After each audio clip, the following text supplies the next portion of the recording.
Em dic Marc i sóc de Barcelona. Sóc actor de doblatge. El que em va passar quan era petit és que, bé, jo sempre m'havia mostrat a mi mateix d'una forma una mica diferent i durant molt temps el que vaig fer va ser contenir aquesta part que m'havien dit que estava malament i m'havia limitat a ser la persona que esperaven que jo fos.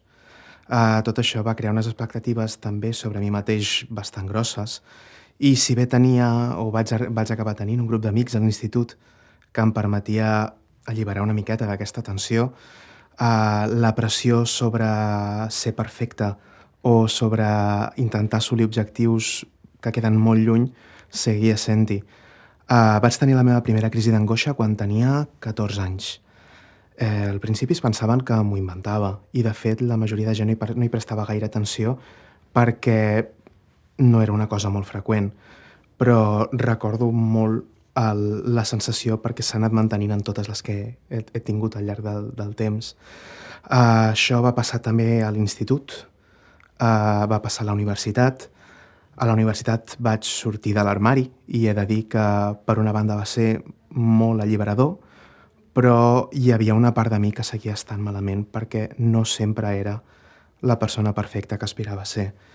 Quan estava al meu últim any de doctorat vaig col·lapsar. Vaig estar un cap de setmana sencer sense riure o somriure perquè no podia. Estava escrivint mentre plorava.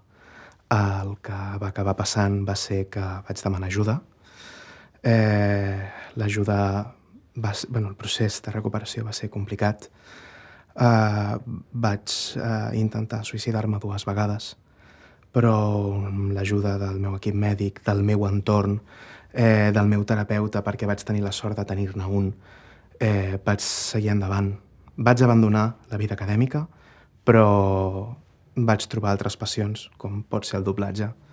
I costa una mica dir-ho, perquè és una mica estrany, però ara estic bé. No només estic bé, sinó que, a més, estic compromès a fer que això sigui menys dolorós per a altres persones. Estic insistint o vull esforçar-me perquè em pugui mostrar fràgil perquè tots junts ens fem més forts.